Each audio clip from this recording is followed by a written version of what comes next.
다윗의 통일왕국이 깨져서 북왕국 이스라엘과 남왕국 유다로 나뉜 채 서로 못 잡아먹어서 앙앙불락할 때의 일입니다. 북왕국은 껄끄러운 이웃을 가지고 있었죠. 북왕국 이스라엘은 강대국 시리아와 국경을 마주하고 있었습니다. 시리아군의 사령관으로 나아만이라는 사람이 있었어요. 이 사람은 매우 유능한 장수라서 시리아 왕이 지극히 아끼는 그런 인물이었습니다. 그렇지만 안타깝게도 나아만은 문둥병, 악성 피부병이죠. 이 문둥병에 걸렸습니다. 문둥병은 전염병이죠. 나아만에 처지면 참나하게 됐습니다. 이 문둥병, 신체적으로나 사회적으로 실상 죽음과 다를 바 없는 처지죠. 본인의 신체적 곤경만이 아니라 사람들을 멀리 해야만 한다는 격리 상황의 고통, 이게 보통이 아니었을 것 같습니다. 게다가 권력의 사다리에서 나름 높은 지위를 점하며 살던 사람이 그 힘을 상실한다는 건 견디기 힘든 비극이었겠죠.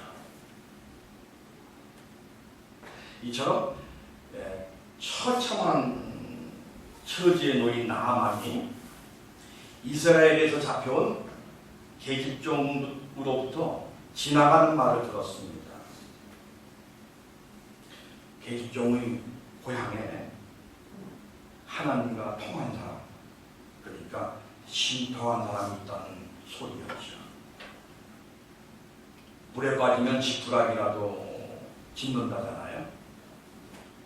나아만은 계집종의 고향에라도 가봐야겠다고 마음먹었습니다. 권력은 좀 어이없는 모습을 가질 수 있죠. 권력은 왕과의 접촉 빈도 및 거리가 좌우합니다. 나아만은 시리아 왕에게 병을 고치기 위해 이웃나라 신통도사를 만나러 가게 해달라고 청원합니다. 그냥 갈 수도 있죠.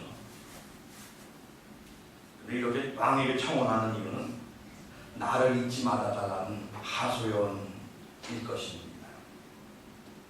결과는 다행이어서 왕은 나아만의 청원을 흔쾌히 허락했을 뿐만 아니라 정치적으로 한 수를 더 뒀어요. 시리아와 이스라엘이 맺은 군신지간의 결석을 대회에 과시할 겸 북왕국 이스라엘 왕에게 거한 규모의 선물과 함께 자기 신하 잘 돌봐줄 것을 부탁하는 신서를 나아만 편에 보냈습니다. 이렇게 되면 나아만의 개인적인 문제가 시리아와 이스라엘 양국 간의 외교 문제로 커지죠. 약소국 이스라엘에게 아주 껄끄러운 외교 문제가 발생하는 것입니다.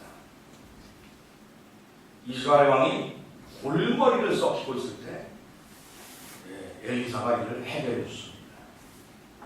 엘리사는 아벨후블라 출신 사밧의 아들로 남북 왕조 시대 패망의 길로 시작된 북왕국 이스라엘에서 활동했던 아주 감대사나운 예언자였습니다. 엘리사는 나아만더러 요단강에서 일곱 번 몸짓치라고 처방했습니다. 7번. 나아만 엄청 반발했습니다. 그럴 것 같아요. 하지만 별 수가 없어 교만을 걷고 순종하자 병이 나았습니다.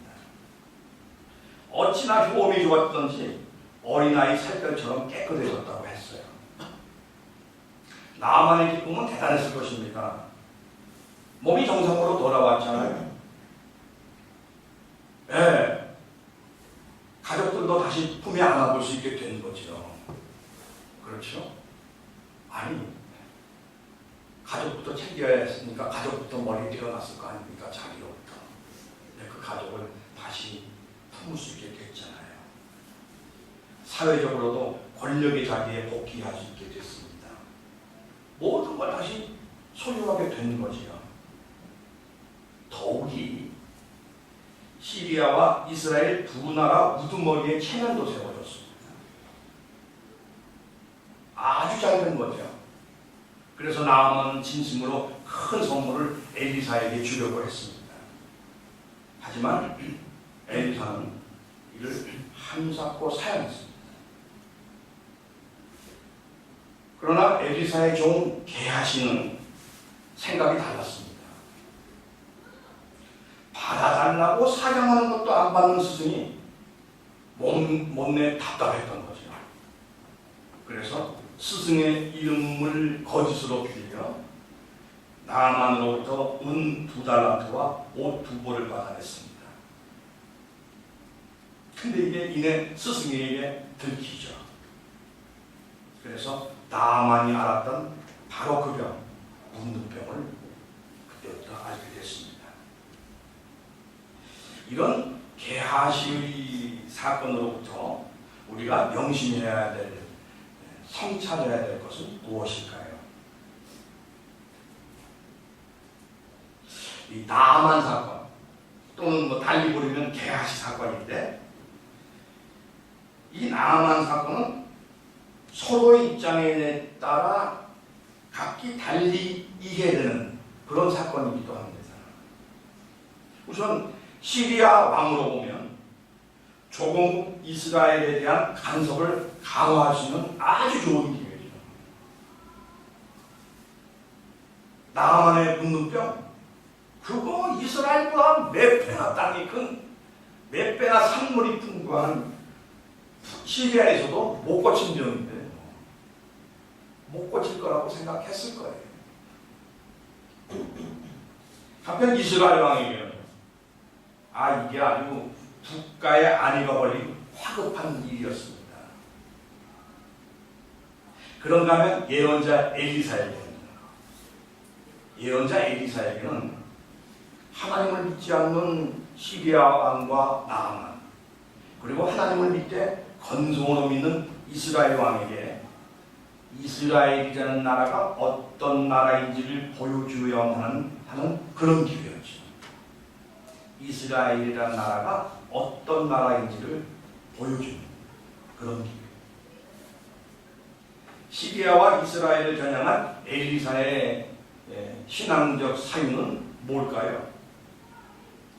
하나님 이곳에 계시거든 시리아와 침략할 생각이란 말어. 하나님이 이곳에 계시거든 이스라엘 왕, 너 지금 정말 못한다. 정신 차려. 통치의 태도를 바꿔. 그러니까 하나님께서 세상을 다스리신다는 사실에 대한 선언이 엘리사에게는 아주 분명했던 거죠. 엘리사는 메사를 이처럼 하나님의 특사라는 입장에서 접근했습니다. 나아만의 고백을 보면요, 엘리사는 이 하나님의 특사라는 임무를 매우 잘 수행한 것 같아요. 어떻게 했길래 이 임무를 잘 수행한 거죠? 첫째로 엘리사는 나아만 사건에 목숨을 걸었습니다. 엘리사는 나아만의 거만에 더 큰 거만으로 대응했어요.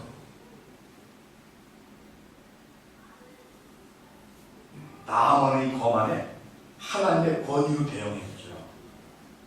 근데 이게 만약 실패하면 엘리사는 모든 것을 잃습니다. 자신의 육체적 죽음은 물론이고 자신이 추구했던 그 정신적 가치마저 모두 다 물거품이 되는 거죠. 그뿐만 아니라 자신과 관계를 맺은 모든 사람도 몰살시킬 수 있었겠지요. 예언자잖아요. 이스라엘 왕으로 보면 껄끄러운 존재예요. 가까이 두고 싶지 않은, 늘 뭔가 비판하잖아요. 그런데 일 못했어요.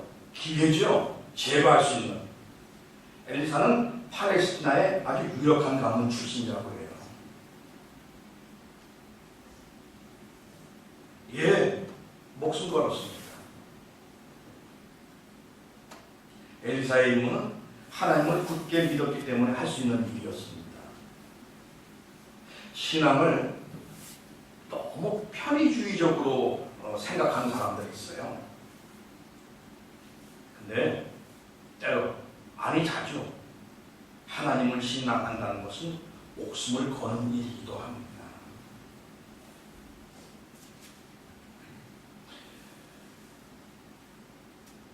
사실 우리가 지금 이게 전해받은 이 신앙은요, 믿음을 고수하기 위해 자기 목숨을 기꺼이 내놓았던 사람들의 선물이에요. 근데 우리는 진지하지 않은 것 같아요. 오늘날 예수를 믿는다고 박해하는 것은 지구상에 별로 많지 않아요. 이 땅에서는 더더욱 박해하지 않아요. 근데 왜 이렇게 말이 셉니까?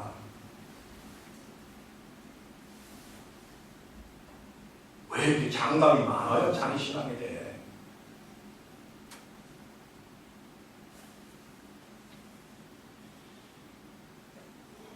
하나님을 신앙한다는 것은 목숨을 거는 일이기도 합니다. 매사를 이렇게 대하는 사람에게는 하늘의 사건이 발생하겠죠. 기적의 사람, 엘리사가 행하는 이적엔 이런 배경이 있는 거죠. 죽음을 각오한 사람을 이길 수 있는 사람은 없죠. 아울러 이렇게 말해야 할 것 같습니다. 그래서 하나님의 사랑은 도움을 구하러 찾아온 사람 그 본인보다 더 절절히 하나님께 매달리는 사람이어야 한다고. 다시 말씀드리면 하나님의 사람 엘리사는 도움을 구하러 찾아온 나만보다 더 절절히 하나님께 매달리는 사람이었다.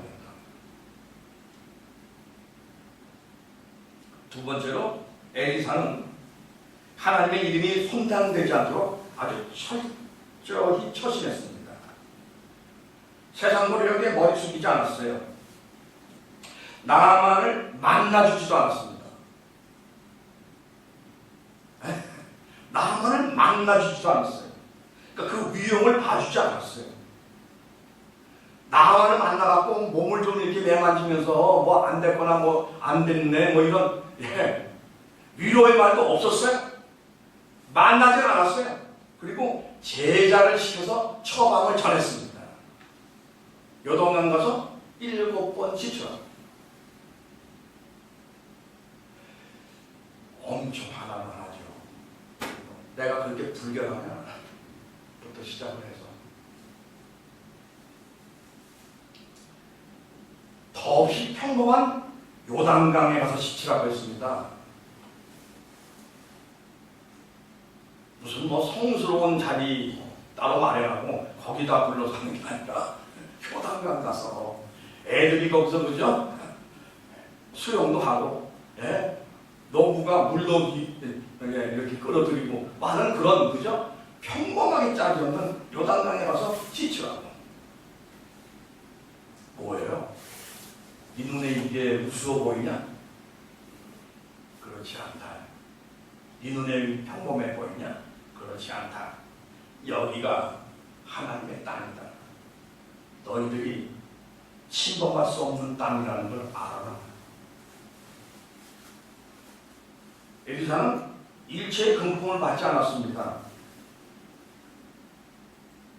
나 엘리사가 아니라 하나님께서 너를 고치셨거든. 나 아니고 하나님께서 고쳤다고.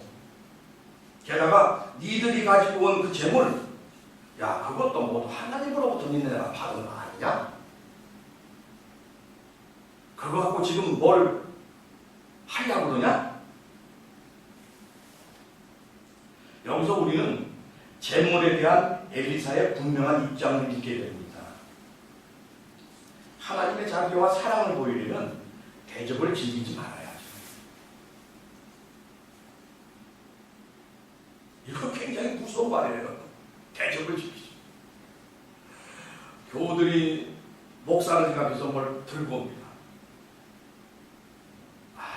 그러면 저는 그냥 기도했어요, 옛날에는. 그러다 보니까 이놈은 기도가 말입니다.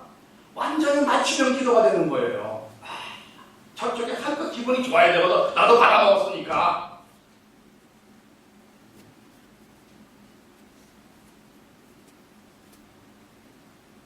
네. 그래서 요새는 기도 안 합니다.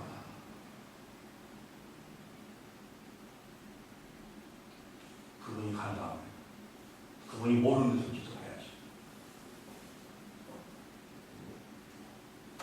하나님의 자비와 사랑을 보이려면 대접을 즐기지 말아요. 하나님의 사랑은 베풀기는 해도 챙기는 것에 분해합니다. 소유보다 전달에 더 철저한 사람만이 하나님의 사랑일 수 있죠.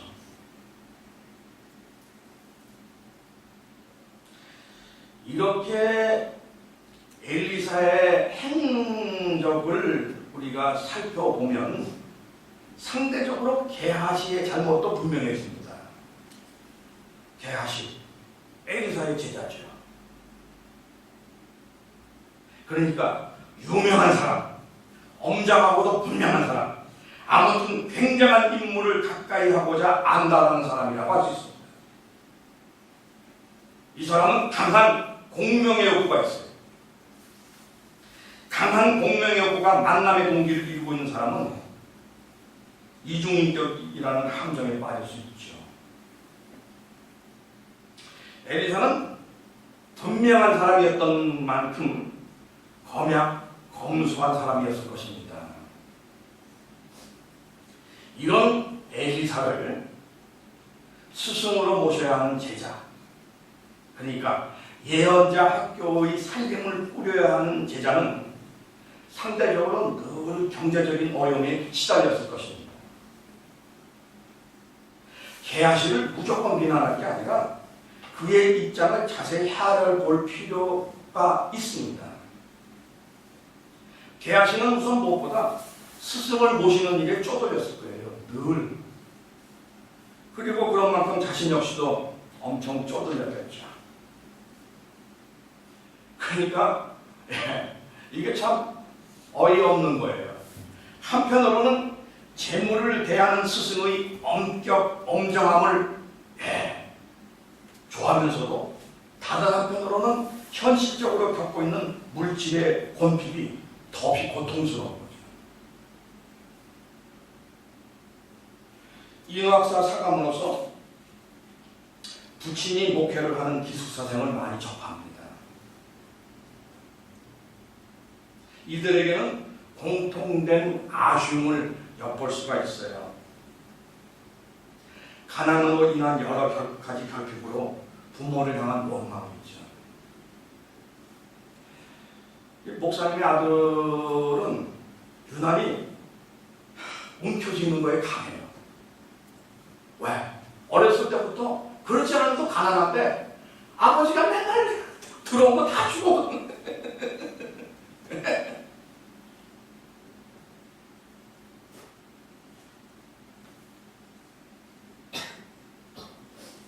부모의 목회를 진심으로 존중한다는 기특한 경우에도 결핍에 대한 아쉬움이 있는 것은 마찬가지입니다. 아프리카나 중동으로 나가서 현지인을 사랑하려고 애를 쓰는 선교사의 아들과 딸이 정작 부모의 사랑을 받지 못한 채 이 땅에서 방황하고 있는 현실을 보면 저는 가슴이 아프죠. 아버지도 이해가 돼요. 그 아들, 딸도 또 이해가 돼요.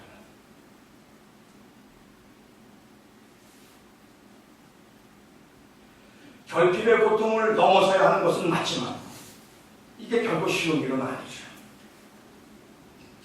스승과 그 무리를 돌보아야 하는 큰 제자 게하시로서는 물질의 공핍이 참으로 절박한 문제였습니다. 어느 정도나 절박했을까요? 나만의 사건에서 우리는 두 가지 서로 다른 맹세를 봅니다. 곧 엘리사의 맹세와 게하시의 맹세지요.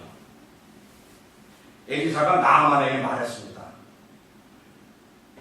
하나님께서 살아계심을 두고 맹세하지만 나는 당신의 선물을 받을 수가 없어. 16절에 나옵니다. 게하시가 이렇게 행동하는 스승의 모습을 보며 자기 자신에게 말했습니다.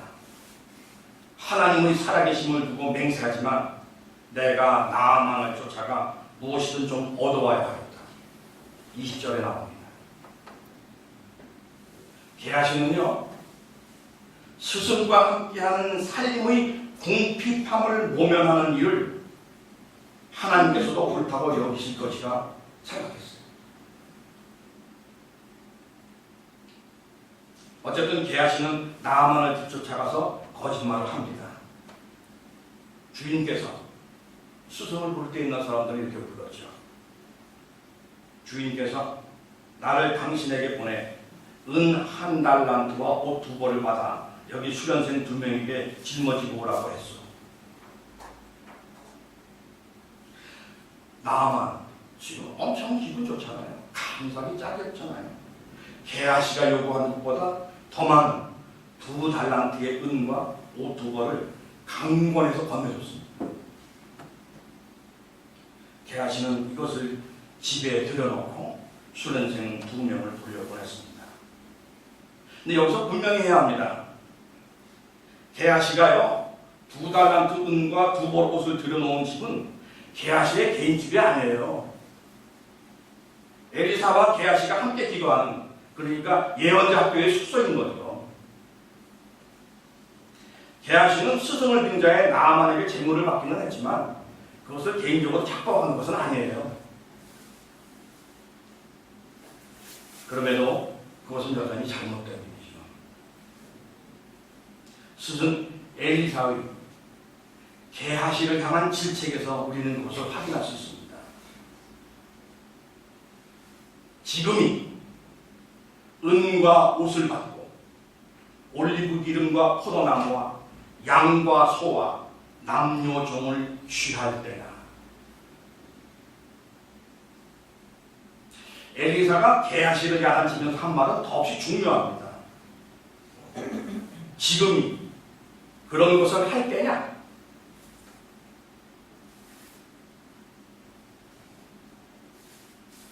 게하시가 엘리사의 예언자 학교의 쪼들리는 형편을 걱정하며 이를 해결하려 애쓰는 것은 나름 타당합니다. 그러나 그 방법은 철저히 정직해야 했죠. 게하시는 거짓말했습니다. 거짓말은 신속히 더 많은 거짓말로 번식하지요. 나아만에게 하는 거짓말은 금세 방향을 돌려 엘리사에게 하는 거짓말로 새끼를 찾습니다. 근데 게하시의 거짓말보다 더 큰 문제가 있어요. 엘리사는 예언자잖아요. 하나님의 뜻을 전하는 사명을 목숨보다 중시하는 사람이죠. 앞서도 말씀드렸습니다. 나만의 문둥병을 두고 엘리사는 이것을 내게로 하나님의 뜻을 전하려고 했다고요. 너희 이스라엘의 힘과 제보 그거 하나님으로부터 왔어. 따라서 우리가 하늘이 시리아의 힘과 재물을 안달할 이유가 뭐냐? 요단강에서 나만이 병 고쳤지. 시리아 왕 깨달아라고 이스라엘 땅에 하나님이 거하시니 감히 침략할 생각이 나는 나로. 이스라엘 왕, 너 말이야. 네가 나만 문제 해결 못했잖아. 하나님이 해결해 주셨지. 너 그런데도 계속해서 네 힘으로 이 나라 다스리려고 해? 이 땅에 계속해서 빈부의 격차가 있고 힘의 격차가 있어서 없는 자들이 짓밟히고 그 집 계속할 거야? 너 이스라엘 왕, 하나님을 존중하고 의식하면서 이것이 바로예요. 이스라엘 팔레스티나에 사는 인간들아, 이방인인 나만이 하나님의 은혜로 병을 고치고 이제는 하나님을 믿는다. 근데 야, 너희들 지금 뭐하냐?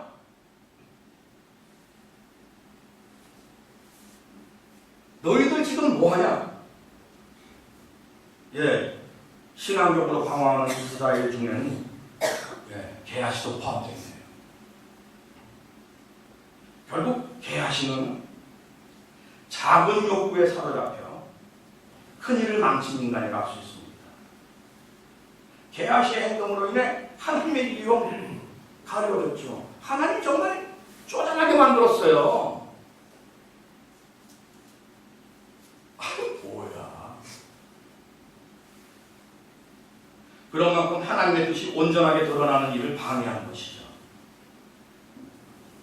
크고 명망 있는 사람, 위대한 사람으로 자기 스승을 삼겠다는 게하시의 욕구는 재물에 대한 욕구와 쉽게 선택적 친화성을 갖죠. 게하시의 이러한 욕구는 달리 표현하면 신앙적 무감각과 잇따라 있습니다. 신앙적 무감각은 어디에서도 발생하죠. 예언자 엘리사와 같은 철저 신앙의 인물과 한 지붕 밑에서 동고동락하더라도 발생할 수 있다는 말입니다. 그랬잖아요. 예수님과 함께 3년을 같이 동고동락했음에도 제자들 스승을 팔아먹고 다 버리고 도망갔잖아요. 게하시는 이 일로 인해 문둥병자가 됐습니다. 근데 그럼에도 불구하고 참 은혜롭네요. 용서하시는 하나님의 은혜가 크다는 걸 우리가 확인할 수 있습니다. 열왕기하 뒷부분으로 조금 더 가면 8장 1절부터 16절에 나옵니다. 게하시가 하나님의 사람으로 활동을 재개하고 있는 모습을 볼 수 있거든요. 활동을 다시 한다는 말은 문둥병 고쳤다는 얘기거든요. 은혜가 크죠. 하나님을 쪼잔하게 보이도록 욕보였는데 하나님은 그래도 용서를 합니다. 이 인간을. 아무튼 게하시 사건으로부터 우리가 명심해야 할 사실이 있습니다. 우리가 정말 명심해야 할 사실이 있습니다. 우리가 행동을 할 때마다 하나님의 지문 앞에 자세를 바로 잡아야 한다는 거죠. 지금이 그런 거 할 때야.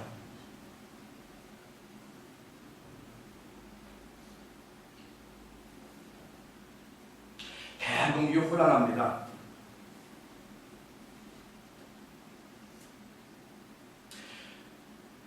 정치는 정치고 종교는 종교다. 이따구 소리를 하는 인간들이 있는데, 그러면 하나님은 정치는 손도 못 대고 교회 앞마당에서만 그냥 노시는 그런 빈곤 빈약한 분인가요? 하나님의 영역을 그렇게 제한하는 거 아니에요. 이 인간들은 아주 이상해. 항상 영역 빠지기로 해. 아담이 선악과를 먹었어요. 그러던 갑자기 필요가 생겼습니다. 하나님을 볼 수 없는 어떤 것이 필요했던 거죠. 그래서 갑자기 숨습니다. 근데 부르시잖아요. 아담아, 어디냐? 하늘과 땅을 우리가 구분합니다. 하나님은 하늘, 우리는 땅. 만나고 싶지 않다는 얘기죠. 따로 살자는 얘기죠. 그런가 하면 이 땅에 하나님이 오셔야 된다고 합니다. 그리고 성소를 마련해요. 하나님이 뭐가 답답해서 예루살렘이라는 지역에 한정돼서 살아야 돼요. 왜 하나님의 주민등록을 지들 만들어 하냐고. 왜 신의 거주 이전의 자유를 거룩한 명칭을 붙여가며 멋대로 하냐고요. 인간은 이런 짓을 대한민국 곤란합니다. 그러면 교회도 책임이 있는 거예요. 대한민국의 혼란은 교회의 혼란입니다. 대한민국의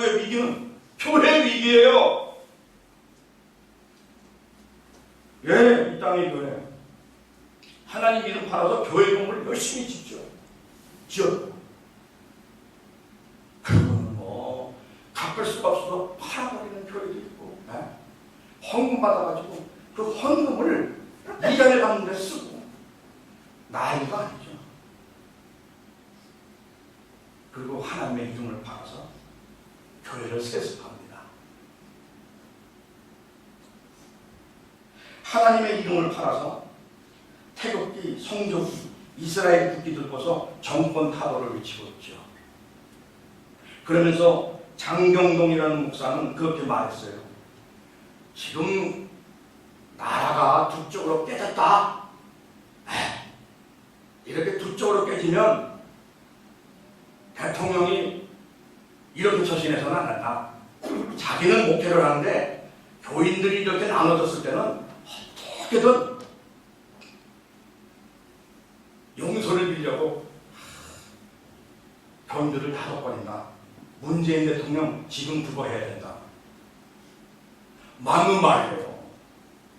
문재인 그거 해야 돼요. 문재인 그거 해야 돼요. 근데 저는 장경동에게 잠깐만, 너 나쁜 놈이다, 이렇게 얘기하고 싶어요. 너 목사 맞아? 너 그러면 박근혜가 막 나갈 때는 왜 조용했어?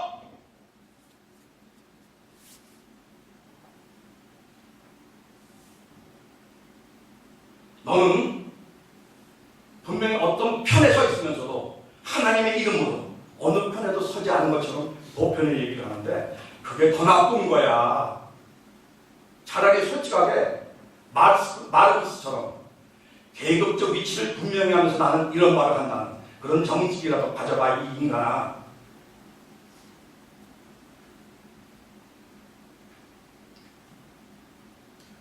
법을 다루는 검찰과 법원이 법을 막 다뤄요. 법을 존중해야 될 인간들이 이 법을 지멋대로 다룬다. 하나님을 섬긴다는 교회와 예수쟁이들이 하나님을 능멸해요. 그래서 우리가 명심해야 합니다. 지금 그런 것을 할 때냐, 늘 하나님으로부터 들어야 합니다. 기도드리겠습니다.